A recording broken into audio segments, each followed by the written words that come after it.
Hey guys, good evening. Gagawa ulit ako ng video para po dito sa ating project isometric in photographic. Yun, guguhit ako dito. Guhit muna tayo, diba?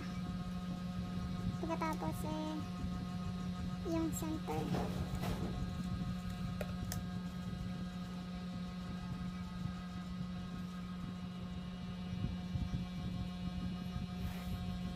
Tapos 30 degree.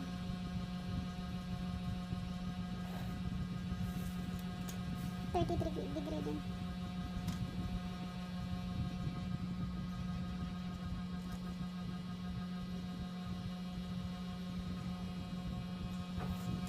Pagkatapos po, gawin tayo ng 0 to 50. 0 to 50. 55 po ano. 0 to 55. Yan.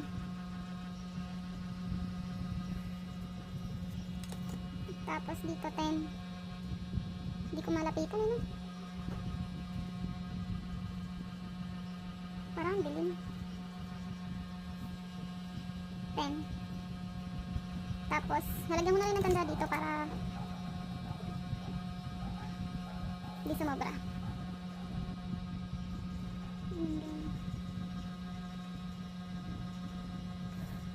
Tapos, dito sa kabila, ganun din. Pero dito kasi diba 50.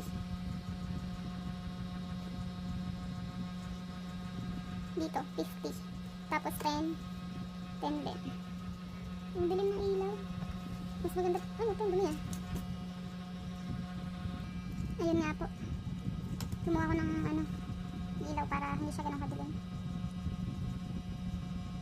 Ba't ganun dito pa lang? Dito, 50 naman siya. Ito, ipapantay ko na lang ito.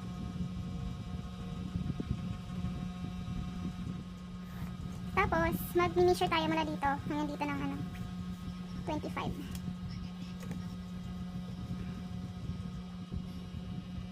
Wait lang, ano na ng roller ko eh. 25. Hanggang dito. Tatandaan ko lang muna. Tapos dito, 25 din. Hanggang dito. Bali, 25 po dito, 25 din.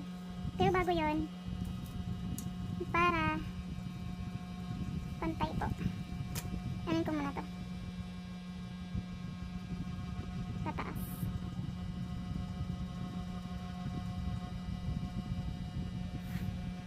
Kabila din.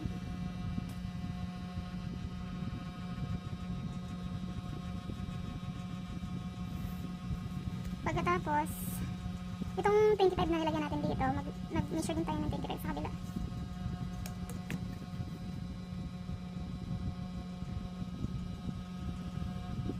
Hanggang dito. Kaya pagbaligtad ah.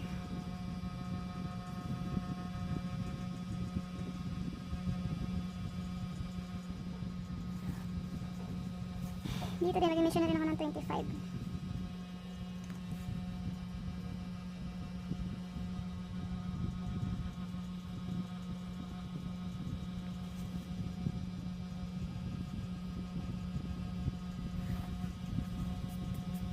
Ngayon, dito po, mag-measure po tayo ng wait lang, double check ko lang kung 55. Dito po, mula dito, 30. Ayan, 30 po yan. 30 hanggang dun. Tapos, mag-ano lang din tayo, maglagay ng tanda para sa 5mm dito. 5mm. Dapat kasi 25mm ito eh, hanggang dyan, 25. Pagkatapos, i-connect lang natin to dito sa dulo. 55. Ano din to eh. Magiging 25 din to, oh, diba? Yan.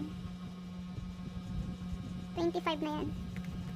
Tapos dito naman po, dahil meron ditong 5mm, yan na natin. Guhitan natin pataas. Para may guide.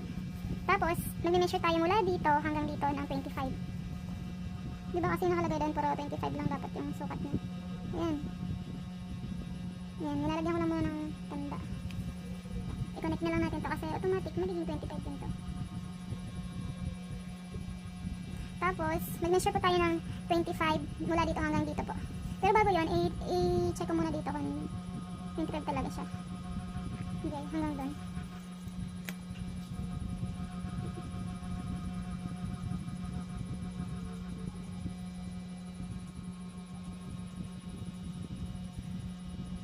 Tapos, wait, sumobra.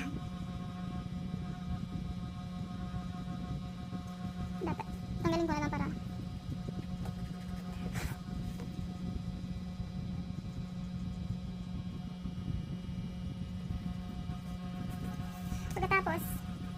Pagkatapos po niya, nag-measure tayo ng 25 dito, papunta dito. Dito po mula dito hanggang dito. Pero tatansyain ko lang muna to, kasi dito baka mamaya sumobra or kumulang. Kaya lalagyan ko lang muna ng tanda. Hanggang dyan siya. Tapos yung dito naman na side, 25 din. Oh, layo. Dito dapat. Bali ganyan.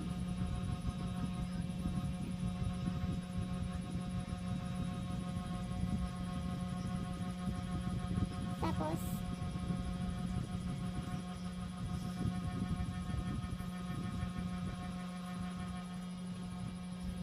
ganyan. Pagkatapos po niyan, dito po muna tayo. Punta lang tayo dito muna. Parang dito, na. Sobra. Maliit na yung diferensya, pero kasi, minsan magmamatter pa rin. Dapat kasi ba 10. Pero ang gagawin natin, magdagdag na tayo ng 5. Kasi diba dapat 15 po dito. Yan na yan. Pagkatapos, mag-measure tayo ng ano dito. 15. Mula dito hanggang dito. 15 mm. Pagkatapos, nilagyan ko lang muna ng tanda kasi i-check ko muna kung 5 din talaga yung ano. Hanggang dito dapat siya. So, dyan siya dapat. Pero pwede ko rin namang isagad ko na siya dito.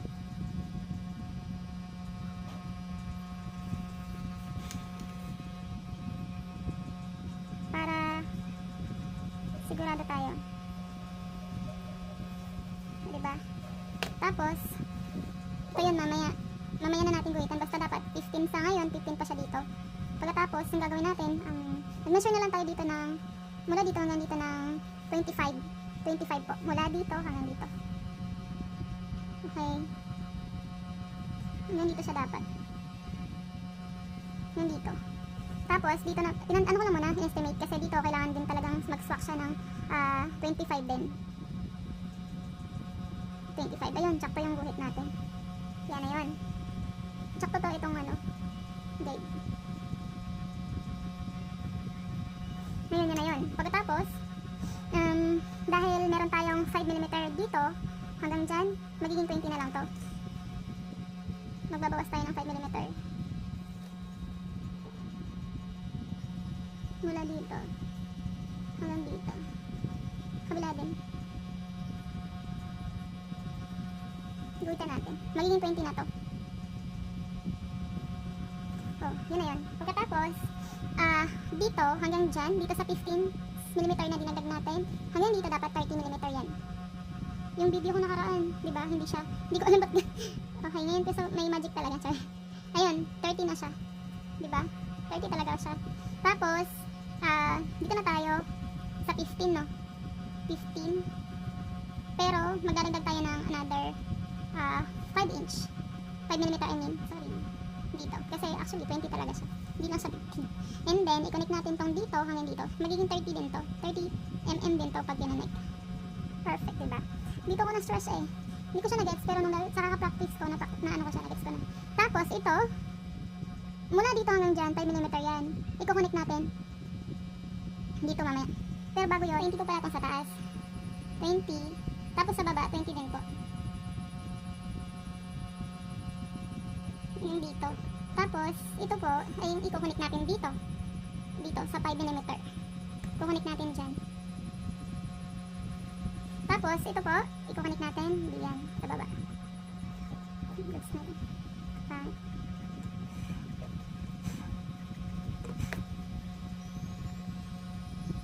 Yan. Okay na yan. Pagkatapos, ano na, yan na. Dito na yan, final na. Kailangan na lang natin ano, kapalin.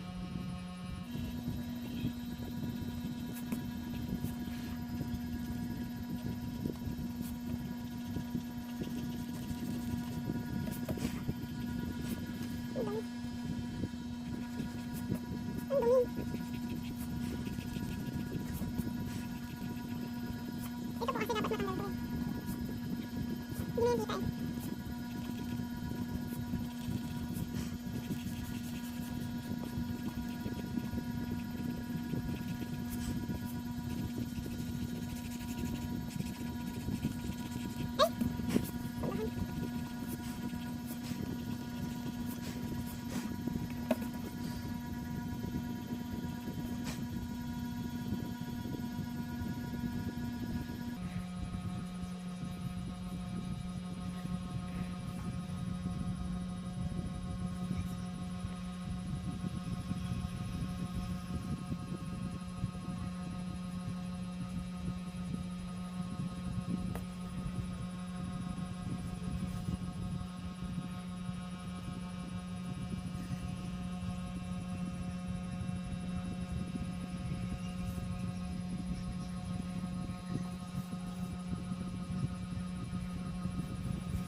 Goods na yan.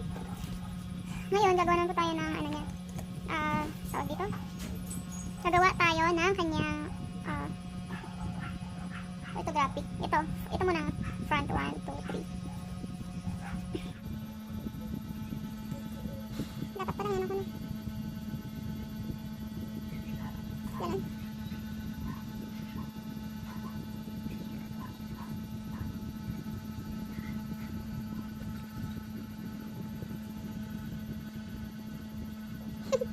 Hindi pa rin pantay. Duling na. Nagawa tayo ng 55. Hanggang dito. Diba? Duling na ako eh. Lalo kasi sa ginagawa ko eh. Nasanay ako na tinititigan kaso kasi naka-video tayo kaya may nakaharang sa ulo ko. Sa harap ko. Pagkatapos na ito yung gagawin natin. 25mm yan. Kaya mag-uwi tayo dito. Magpapatong lang tayo dito ng 25mm. Dapat kasi pantay. Tapos dito, hindi na pantay yan. 25 din.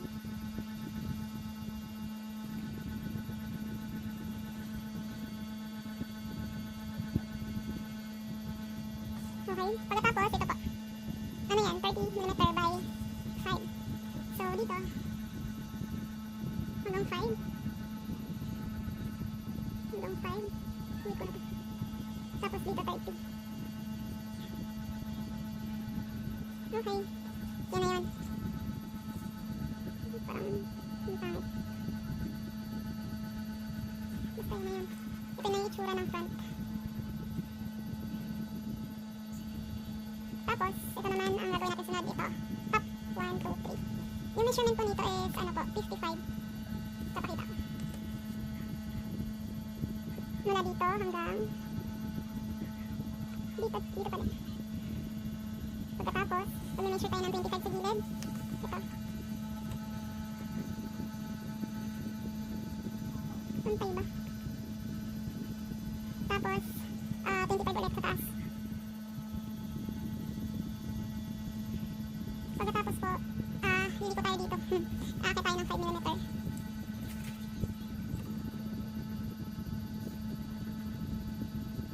Tapos, dito naman po, 30. 30.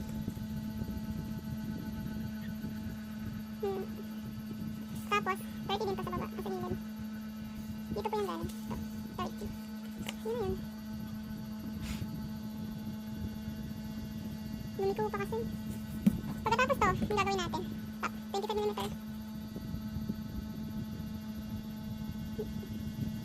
Dito din 25. Tapos connect lang natin. 25 din to eh. Pagkatapos, wait lang, ayusin ko lang. Baka kasi mabingi siya. Dapat kasi straight yan. Tapos ito po. Ano to? 30. 30 to. Tapos dito naman 20. Perfect lang lahat yan talaga pag nakuha nyo. Diba? 20. Tapos 20 din dito. Tapos pag ganyan naman 30. 30. Tapos papunta dito diba 20. Ay. Talagang kailangan niyang umakyat.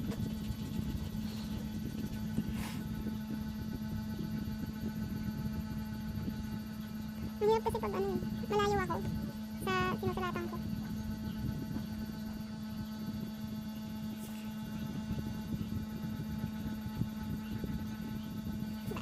Yan. Sabi naman siya pa. Okay. Bilisin na natin to.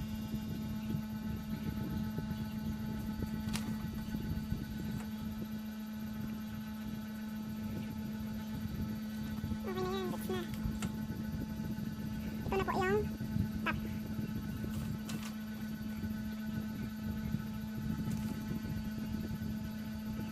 Ngayon po. Pero bago yan, ko lang muna ito para pantay.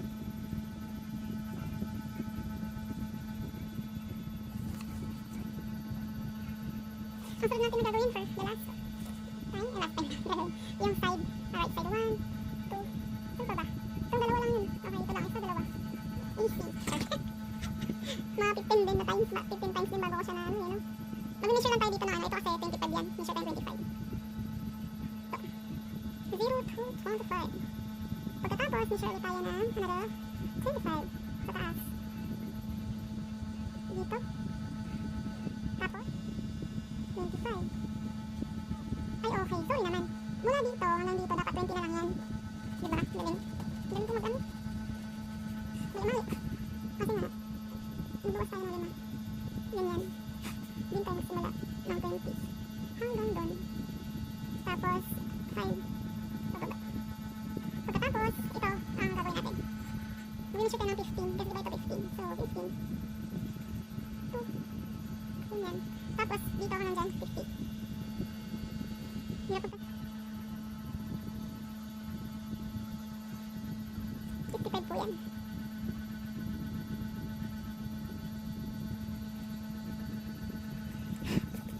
Tapos dito dapat 10. Namin naman po kung saan ko ginawa yung 10. Dito po yan. Tapos dito, equals lang natin. Equals to. Pagdugtungin lang natin, magiging 30 kasi to. Pag pinagdugtong, mula dito hanggang dyan 30.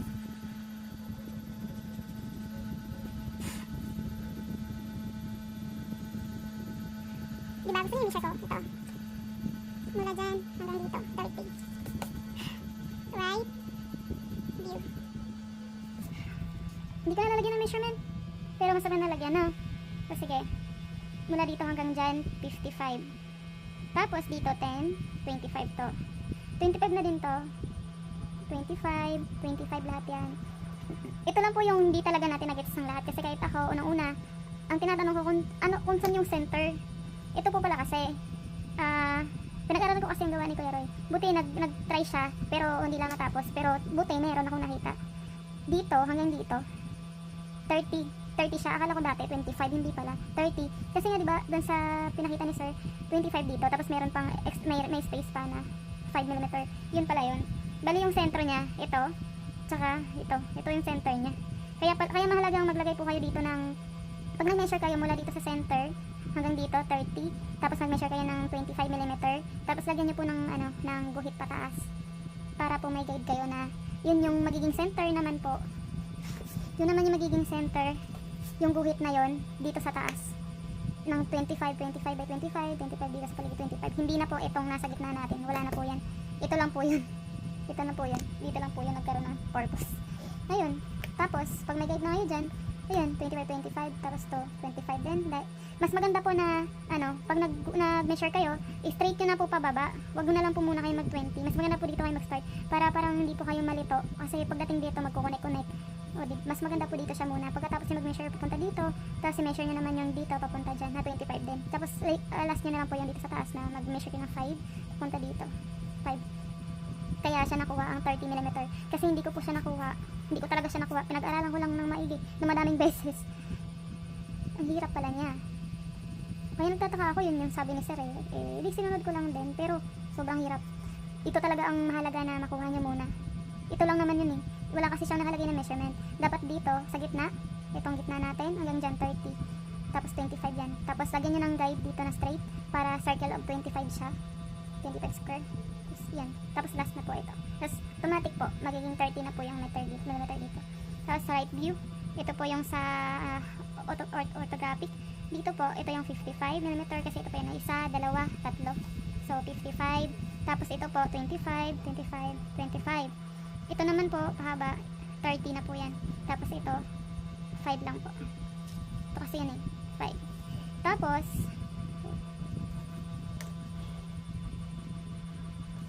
dito naman sa top view, ito po yung isa, dalawa, tatlo. So, ang measurement nito is 55. Tapos dito po, 25. Tapos ito po, magiging 30. Gawa po dito. Then, ito po, 25 lang po siya. And then, 20, 30, 20, 30. Ito na po yan. 55, 25, 30, 25, 25. 25 po yan dito ah. 25 din yan. Perfect square siya. Tapos dito naman po ay 30, 30. Tapos to ay 20. Dito po ay 20 din. Okay. Sa ano naman po? Sa right view. Ito po yan o. Sa dalawa. Dalawa lang yung right view. So, ito po yung muna natin ito-draw. Okay. Ito po siya. Ang measurement nito diba hanggang dyan 25. Pagkatapos papunta dyan 25 pa din. Magiging 20 na lang siya kasi nagbawas tayo ng 5mm. So, yun na yun. 25, 20. Ito naman po hanggang dyan 20. Tapos, ito po, itong maliit na yan, alam nyo na po yan, no? 5mm. 5 din to. Ay, no, magiging 30 na to. Kasama na to sa, measurement. Dito kasi yan, mula dito hanggang dyan, 30 siya. Pagkatapos, ito naman ay 15. Ito po yon. And then, itong sa baba ay 50. Ito naman ay 10. Ito pa. Okay, goods na tayo. Good luck po. Kaya nyo yan.